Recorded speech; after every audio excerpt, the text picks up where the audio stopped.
8 सालों से यूक्रेन इंतजार कर रहा है, मौके की ताक में है और उस चीज की तलाश में है जिसका रूस ने कभी यूक्रेन को चोट पहुंचाने के लिए इस्तेमाल किया था। यह इंतजार जरूरी था। यूक्रेन के पास अपने निशाने को खत्म करने के लिए जरूरी साधन नहीं थे, लेकिन अब इंतजार खत्म हुआ। यूक्रेन ने 2018 में हुई एक घटना के लिए रूस से जबरदस्त बदला लिया है। बदला बेरहमी से लिया गया। लक्ष्य उन समुद्रों में जिन पर रूस को लगता था कि उसका नियंत्रण है, तबाह किया गया। अगर कहते हैं कि बदला ठंडा ही अच्छा लगता है, तो यूक्रेन ने रूस को कांपने पर मजबूर कर देने वाली बर्फीली तबाही का स्वाद चखा दिया है। हमारी कहानी 2018 में शुरू होती है। रूस ने 4 साल पहले यूक्रेन पर आक्रामकता शुरू कर क्रीमिया पर अवैध रूप से कब्जा कर लिया और अपने चरम पर था। उसके पास पूरी तरह से नियंत्रण था। काला सागर, आजोव सागर और उन दोनों को जोड़ने वाला कर्च जलडमरू मध्य पुतिन के नियंत्रण में थे। वह इन्हें अपनी मर्जी से चला सकता था। नवंबर 2018 में रूस ने अपनी ताकत दिखानी शुरू की। काला सागर बेड़े ने केर्च जलडमरू मध्य को गैर सैन्य जहाज़ों के लिए बंद कर यूक्रेन को सजा दी, जबकि रूस का यूक्रेन पर रूसी क्षेत्रीय जल सीमा में घुसपैठ का झूठा दावा था। क्रीमिया रूस का हिस्सा नहीं है और ना ही उस प्रायद्वीप को घेरने वाले पानी रूस के हैं। रूस की नौसैनिक नाकाबंदी में एफएसबी का गश्ती पोत इज्यूमरूद भी शामिल था। उस पोत ने कई दूसरे पोतों के साथ 2018 में केर्च जलडमरू मध्य की नाकाबंदी बढ़ाने में भाग लिया था। इसने केर्च जलडमरू मध्य में 3 यूक्रेनी नौसैनिक जहाज़ों को जब्त करने में भूमिका निभाई थी, जहां रूसी जहाज़ों ने यूक्रेन के जहाज़ों को टक्कर मारी और गोलियां चलाई जब वे ओडेसा से मारियुपोल जा रहे थे। ये घटना पुतिन की आक्रामकता का गंभीर प्रदर्शन थी, जिसे पुतिन ने 4 साल से भी कम समय बाद पूर्ण पैमाने के आक्रमण में बदल दिया। इस हमले में 6 यूक्रेनी सैनिक घायल हुए और रूस ने यूक्रेनी जहाज़ों के चालक दल को पकड़ लिया। मॉस्को एक संदेश भेजने की कोशिश कर रहा था। सभी नाविकों को जेलों में डाल दिया गया, जहां वे लगभग 1 साल तक पड़े रहे, इससे पहले कि सितंबर 2019 में कैदी अदला बदली के तहत उन्हें आखिरकार यूक्रेन वापस भेजा गया।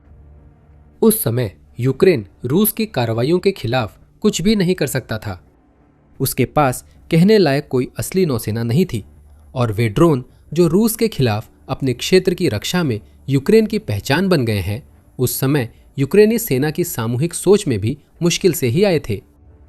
तो यूक्रेन को बस अपमान सहना पड़ा और उस झटके को झेलना पड़ा। यूक्रेन ने न तो भुलाया है न माफ करेगा। 8 साल तक यूक्रेन ने 2018 में अपने नाविकों की गिरफ्तारी और घायल होने का बदला लेने का मौका तलाशा। पुतिन के आक्रमण और यूक्रेन में युद्ध के दौरान भी सबकी नजरें अज़ोवो-मूर्त पर रहीं। यूक्रेन को बस सही हथियार और एक मौका चाहिए था। अब सीधे 14 जुलाई 2026 पर आते हैं और यूक्रेन की सशस्त्र सेनाओं की नौसेना ने टेलीग्राम पर एक साधारण संदेश पोस्ट किया। यूक्रेन की नौसेना ने रूसी एफएसबी के बॉर्डर गार्ड जहाज अज़ोव-मूर्त को नष्ट किया। यूक्रेनी नौसेना ने बताया कि ये जहाज 8 साल पहले केर्च जलडमरू मध्य की घटना में शामिल था और अगर किसी को इस बात पर शक था कि यूक्रेन को बिल्कुल पता था कि वो किसे निशाना बना रहा है जब उसने उस जहाज को नष्ट किया, तो नौसेना ने यह साफ कर दिया कि बदला लेना भी एक कारण था और इस तरह सभी संदेह दूर कर दिए। प्रतिशोध तय है, आगे भी होगा। यूक्रेन की नौसेना ने यह सिहरन पैदा करने वाला संदेश दिया। करीब 1 दशक की खोज और हथियार विकास के बाद यूक्रेन ने अपना लक्ष्य नष्ट किया और यूक्रेन ने सिर्फ जहाज को ही नहीं बल्कि उससे भी ज्यादा कुछ नष्ट किया। यूक्रेन का कहना है कि अज़ीमरूद पर हमले के परिणाम स्वरूप रूसी नाविक मारे गए या घायल हुए हैं और ये हमला उस रात हुआ जब यूक्रेन के ड्रोन ने अज़ोव सागर में 11 अन्य जहाज़ों को भी नष्ट कर दिया। यहाँ यूक्रेन अपनी सारी ताकत सिर्फ एक युद्धपोत नष्ट करने में नहीं लगा रहा है। अब यूक्रेन उन जल क्षेत्रों पर हावी है जिन्हें रूस ने 8 साल पहले यूक्रेन को दबाने के लिए इस्तेमाल किया था। अज़ीमरूद अब यूक्रेन के लिए पहले जैसा बड़ा या खतरनाक गुंडा नहीं है। ये अब कई जहाज़ों में से एक है जिसे एक ताकतवर ड्रोन और ज़रूरत से ज़्यादा पानी का शिकार करना पड़ा। भीड़ में गुम रूस के हाथ से भी निकल गया। ये जहाज यूक्रेन पर रूस के प्रभुत्व का प्रतीक था। अब इसका यही सही अंजाम है। 8 साल बाद यूक्रेन ने बदला लिया, लेकिन सवाल है यूक्रेन ने कैसे किया और इस हमले का युद्ध पर क्या असर होगा। हम पहले सवाल से शुरू करेंगे। यूक्रेन नौसेना ने बताया कि अजीमरुत पर हमला आम हवाई ड्रोन से नहीं हुआ था। यूक्रेन ने इससे कहीं ज्यादा विनाशकारी कुछ सोच रखा था। सरगन 3000 नामक एक नया समुद्री ड्रोन इस हमले की कुंजी था। यूक्रेन की नौसेना ने सरगन 3000 को समुद्री मानव रहित प्रणाली बताया है, जो यूक्रेन के समुद्री ड्रोन में अब भी कुछ हद तक रहस्य बना हुआ है। हमें पता है कि यह यूक्रेन के मानव रहित जहाजों के बेड़े में नया था, लेकिन मागुरा VV5 और सीबी जैसे प्रसिद्ध समुद्री ड्रोन्स के मुकाबले यह छाया में रहा। यूक्रेन के राष्ट्रपति वोलोदिमीर जेलेंस्की ने पहले भी सरगन 3000 के बारे में बात की है। इसे एक बहुउद्देशीय प्लेटफॉर्म बताया है, जो न केवल फुर्तीला है बल्कि इतना बहुप्रकारी भी है कि हर तरह के मिशन, जिसमें हमला करना भी शामिल है, पूरे कर सकता है। लेकिन इसके अलावा हमें ज्यादा जानकारी नहीं है, कम से कम जहां तक तकनीकी विवरणों की बात है। सरगन 3000 ने यूक्रेनी नौसेना में 2026 में सेवा शुरू की थी। इसके अलावा सरगन 3000 की गति व पेलोड जानकारी गोपनीय है। हमें पता है कि यह समुद्री ड्रोन कितना नुकसान कर सकता है, और यह सिर्फ अजीमरुत के डूबने तक सीमित नहीं है। अप्रैल में यूरोमाइदान प्रेस ने काला सागर में सरगन 3000 की कथित पहली तैनाती के बारे में रिपोर्ट किया था। यूक्रेन ने फिर कुछ भी सार्वजनिक नहीं किया। हालांकि एक यूक्रेनी सैन्य ब्लॉगर जिसका नाम सेरही मिजूरा है ने कहा कि इस दौरान यूक्रेन की नौसेना द्वारा प्रकाशित एक वीडियो मोन्टाज में देखे गए ड्रोन नए ड्रोन ही लग रहे थे, जिसके बारे में मिजूरा का दावा है कि इसे बंदूक और मिसाइल दोनों से लेस किया जा सकता है। पहला विकल्प अजीमरुत को डुबाने के लिए काफी नहीं था, लेकिन दूसरा बिल्कुल अलग था।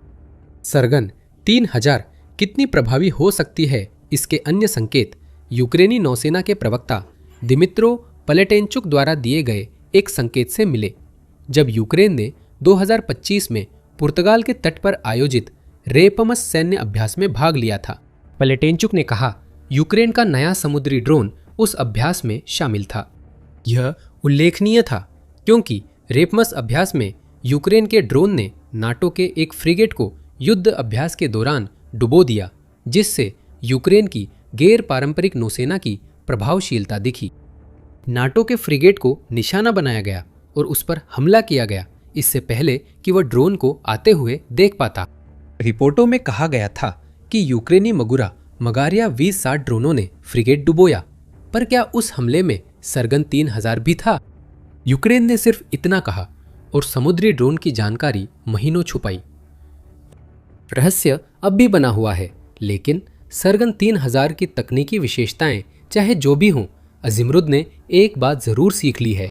यूक्रेन का नया समुद्री ड्रोन रूसी युद्धपोत डुबो सकता है।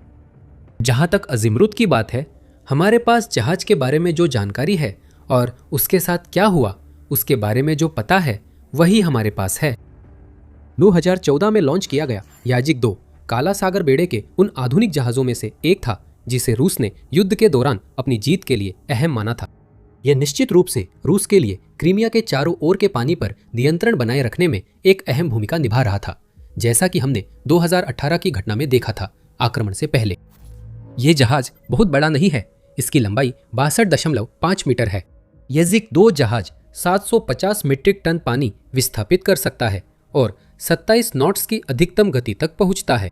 इस पर हेलीकॉप्टर पैड है, जिससे लगता है कि रूस इसका उपयोग टोही मिशन और हवाई हमलों के लिए कर सकता है। यह जहाज जरूरी नहीं कि बड़ा युद्धक संसाधन हो, यह एक गश्ती नौका के रूप में अच्छी तरह काम करता है और 2018 में यह यूक्रेनी जहाज़ों को टक्कर मारने के लिए निश्चित रूप से काफ़ी बड़ा था। हालांकि इसका कारण यह है कि यूक्रेन के पास खुद की नौसेना ज़्यादा नहीं है, न कि अजीमरुत से पैदा होने वाले खतरे के पैमाने के कारण। डिफेंस ब्लॉग यह भी बताता है कि अजीमरुत रूबिन क्लास की गश्ती नौकाओं में शामिल है, जिसे यूक्रेन ने युद्ध के दौरान कमज़ोर साबित कर दिया है। दिसंबर 2025 में यूक्रेन ने कैस्पियन सागर में रूबिन क्लास के अजीमरुद जैसे रजुल गमजातो जहाज को मार गिराया। फरवरी 2026 में रूबिन क्लास के 2 जहाज क्रीमिया के इनकरमैन तट पर हमले में क्षतिग्रस्त हुए।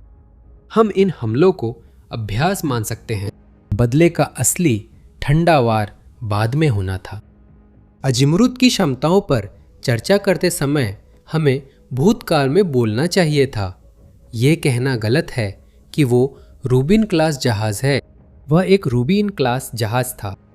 यूक्रेन के सार्गन 3000 हमले की सैटेलाइट तस्वीरें पहले ही आ चुकी है, जो अजीमरुद के साथ क्या हुआ उसकी भयावह तस्वीर पेश करती है। तस्वीरों से स्पष्ट है कि यूक्रेन ने जहाज पर तब हमला किया जब वह घाट से बंधा हुआ था और पूरी तबाही की पुष्टि होती है। जहाज अपने घाट पर 2 हिस्सों में बंट गया है और सिर्फ इसलिए तैर रहा है क्योंकि यूक्रेन ने वही हमला किया था। अब जहाज 2 टुकड़े हो गए हैं। इसे सोचने का और तरीका नहीं है। अजीमरुद का काम खत्म हो गया, अब वह नहीं आएगा। मरम्मत मुमकिन नहीं। यूक्रेन ने बदला ले लिया। अगर ये यूक्रेन का अकेला हमला होता तो भी काफी था। बदला अच्छा लगता है।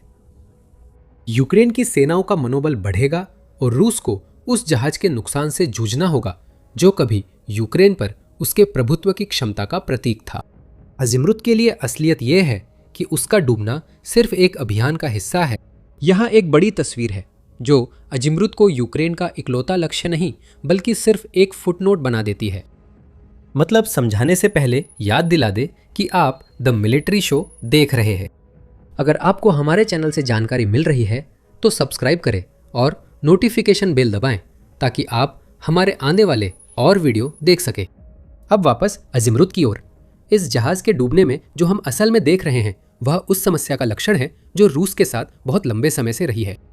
रूस अब क्रीमिया के आसपास के पानी पर नियंत्रण में नहीं है।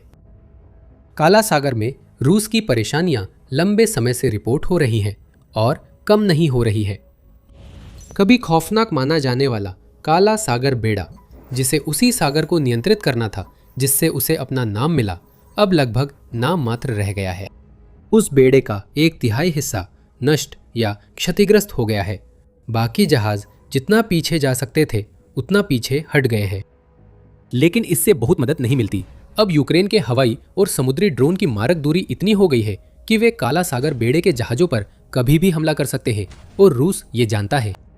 अप्रैल में यूक्रेन ने काला सागर के नोवोरोसिस्क बंदरगाह पर हमला किया था। रूस के युद्धपोत यूक्रेन से बचने को पीछे हटे पर फर्क नहीं पड़ा। हमले में एक फ्रिगेट पर हमला हुआ और पुतिन को काला सागर खोने का संदेश मिला। अब काला सागर में रूस के जहाजों के पास भागने की जगह नहीं बची। सिर्फ पनडुब्बियां ही कुछ कर सकती हैं। ये रूस के लिए पहले ही काफी बुरा था। अब यूक्रेन अपनी पकड़ अजोवो सागर तक बढ़ा रहा है, जो कर्च जलडमरू मध्य से काला सागर से जुड़ा है, जहां से 2018 में सब शुरू हुआ था। यूक्रेन के नौसैनिक अभियान में यही बढ़ोतरी बताती है कि हम अजीमरुद के डूबने को सिर्फ एक फुटनोट क्यों कहते हैं। हालांकि जहाज के इतिहास के कारण वह दिलचस्प जरूर है। रूस की हकीकत है कि अजीमरुद उन कई रूसी युद्धपोतों और शैडो फ्लीट जहाज़ों में शामिल है जिन्हें अजोव सागर में यूक्रेन के ड्रोन निशाना बना रहे हैं। यूक्रेन ने अजोव सागर में रूसी जहाज़ों पर 1 हफ्ते से अधिक बमबारी की। ऐसा करके यूक्रेन ने एक और ऐसे जलमार्ग में रूस की कमजोरी उजागर कर दी है जिस पर रूस का दबदबा माना जाता है। यूक्रेन के ड्रोन के खिलाफ प्रभावित जहाज़ों की रक्षा की कमी और क्रीमियाई प्रायद्वीप पर हवाई सुरक्षा के लगभग पूरी तरह गायब हो जाने के कारण ये हमले नहीं रुक पाए, जबकि इन्हें रोकने की क्षमता इन्हीं में होनी चाहिए थी। परिणाम शानदार रहे हैं। 13 जुलाई तक के 8 दिनों में यूक्रेन ने अजोव सागर में 105 जहाज़ों पर हमले किए, जिनमें से ज़्यादातर शैडो फ्लीट के फ्यूल टैंकर थे। हालांकि गश्ती नौकाएं, तगबोट, फेरी और मालवाहक जहाज भी निशाना बने हैं। यूक्रेन अपना अभियान धीमा नहीं कर रहा है। अगले ही दिन यह संख्या बढ़कर 116 जहाज़ों तक पहुंच गई, क्योंकि यूक्रेन एक ऐसे अभियान को तेज कर रहा है जिसका उद्देश्य क्रीमिया को अलग थलग करना है और उस प्रायद्वीप पर कब्जा करने वालों को दिखाना है कि रूस ने वास्तव में उसके चारों ओर के पानी पर नियंत्रण खो दिया है। अजीमरुद उन कई जहाज़ों में एक है जिसे यूक्रेन ने निशाना बनाया है। लेकिन रूस के लिए यह सिर्फ एक और जहाज है जिसे उसने एक ऐसे अभियान में खोया है जिसमें वह कुछ भी करने में असमर्थ दिख रहा है। यह पुतिन के लिए एक अपमान है।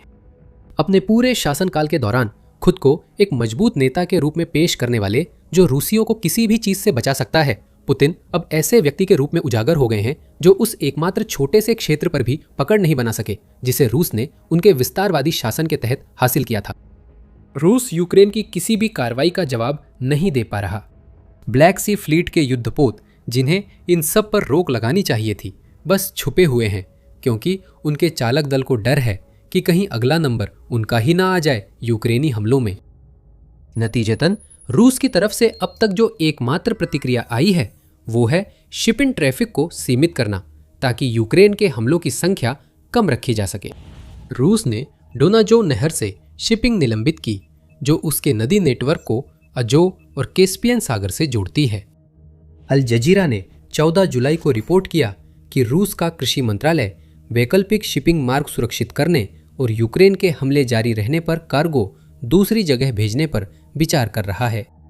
यूक्रेन अजो सागर में जो कर रहा है उससे ईंधन और आपूर्ति क्रीमिया में जाने से रुक जाती है, और ये रूस को अपना अनाज और तेल अन्य देशों में निर्यात करने से भी रोकता है, जिसका सीधा असर पुतिन के उस घट्टे युद्ध कोष पर पड़ता है जिससे वो यूक्रेन पर अपने आक्रमण को वित्तपोषित करते हैं। और एक पल के लिए भी ये मत सोचिए कि यूक्रेन ने काला सागर को भुला दिया है, सिर्फ इसलिए कि वो अभी अपनी ज्यादातर कोशिशें अजो सागर पर केंद्रित कर रहा है। 15 जुलाई को यूनाइटेड 24 मीडिया ने रिपोर्ट किया कि यूक्रेन ने अपना ध्यान काला सागर की ओर मोड़ लिया है, और उसने यह काम बड़े ही शानदार तरीके से किया, क्योंकि यूक्रेन के विशाल ड्रोन झुंडों ने रूस के 20 और जहाजों पर हमला किया। इनमें 17 तेल टैंकर, एक टग बोट और 2 टैंकर शामिल थे, जो तरलीकृत प्राकृतिक गैस ले जा रहे थे। यूक्रेन के अनुसार समुद्री ड्रोन ऑपरेशन का दूसरा चरण अजो सागर से शुरू होकर अब काला सागर में फैल गया है। रूस का शैडो फ्लीट ही इसका खामियाजा भुगत रहा है। अजिमरुद शैडो फ्लीट में नहीं था। यह युद्धपोत गश्ती नौका जैसा ही था, लेकिन यह भी इस साफ सच्चाई का एक और शिकार है कि बिना पारंपरिक नौसेना वाले देश ने अब रूस और उसकी सैकड़ों जहाजों पर बढ़त बना ली है। यूक्रेन का बदला इस बात का एक और उदाहरण है कि रूस उन जल क्षेत्रों में कितना सहमा हुआ हो गया है जिन्हें वह आसानी से नियंत्रित कर सकता था। 1945 के अनुसार रूस की बेइज्जती बढ़ रही है, क्योंकि दुनिया भर की नौसेनाएं देख रही हैं कि यूक्रेन क्या कर रहा है और नौसैनिक युद्ध में बदलाव आ रहा है। पहले ऐसा होता था कि जिसके पास ज्यादा और बड़े युद्धपोत होते थे वही नौसैनिक लड़ाई जीतता था। अब ऐसा नहीं है, खासकर जब ये लड़ाइयां अपेक्षाकृत छोटे जल क्षेत्र में लड़ी जाती है। यूक्रेन के ड्रोन का जवाब देने में रूस की कोशिशें अब और भी ज्यादा हताश होती जा रही है।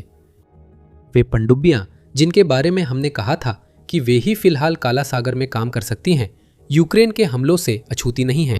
उन्हें जितनी देर संभव हो पानी के नीचे रहना होता है, और डॉकिंग पर रूस उनके कॉनिंग टावरों को जालीदार पिंजरों से ढक देता है ताकि वे हवाई ड्रोन हमलों से बच सके। वे टावर समुद्री ड्रोन को नहीं रोक पाएंगे, और यूक्रेन ने दिखाया कि उसका सार्गन 3000 इतना ताकतवर है कि वह जहाज को 2 टुकड़ों में बांट सकता है।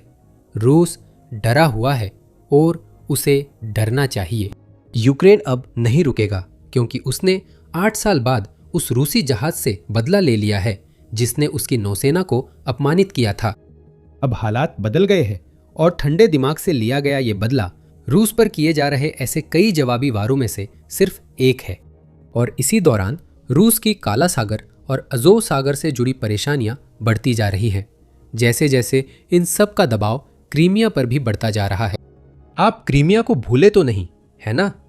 आखिरकार यूक्रेन इस समय समुद्र में जो कुछ कर रहा है वो उस अलगाव अभियान का विस्तार है जिसने पहले ही क्रीमिया के कब्जाधारियों को ईंधन से वंचित कर दिया है और उस प्रायद्वीप पर जिंदगी नर्क बना दी है, जिसे रूस ने लंबे समय से अपने लोगों के लिए एक शानदार पर्यटन स्थल के रूप में बेचा है। अब तो ऐसा बिल्कुल भी नहीं है। अब सिर्फ ईंधन ही नहीं जल रहा है, यूक्रेन के हमलों की वजह से डर भी लोगों को अपनी गिरफ्त में ले रहा है। क्रीमिया के कब्जाधारी प्रायद्वीप के तट के ठीक पास जहाज दर जहाज को ड्रोन से निशाना बनते हुए देख सकते हैं। ये पुतिन की क्रीमिया रक्षा में विफलता का अब तक का सबसे ठोस संकेत है। जब इटसे मरुदा जैसे युद्धपोत क्रीमिया के जल क्षेत्र में नष्ट हो रहे हैं तो यह कब्जाधारियों को पुतिन की असफलताओं की और जानकारी देता है। क्रीमिया के आसपास के जल क्षेत्र हाथ से निकल चुके हैं। अज़ोव पर बदला मीठा है, लेकिन यूक्रेन असली मिठास तब चाहता है जब कब्जाधारी क्रीमिया छोड़कर भागेंगे, जो उसकी हर कार्रवाई का परिणाम होगा। कई क्रीमियाई कब्जाधारी पहले ही हजारों की संख्या में भाग रहे हैं। दबाव अब घबराहट में बदल गया है और कर्च ब्रिज, जो क्रीमिया को रूसी मुख्य भूमि से जोड़ता है, वहां कब्जाधारी इतनी भीड़ लगा रहे हैं क्योंकि वे चाहते हैं कि देर होने से पहले ही बाहर निकल जाएं। यही असल में यूक्रेन चाहता है और आप हमारे वीडियो से जान सकते हैं कि उस पुल पर क्या हो रहा है। अगर आपको यह वीडियो पसंद आया तो हमारे और भी वीडियोस हैं और रोज नए वीडियोस आते हैं। हमारे चैनल द मिलिट्री शो को सब्सक्राइब करें और पुतिन के क्रीमिया संकट की कहानी देखें। देखने के लिए धन्यवाद।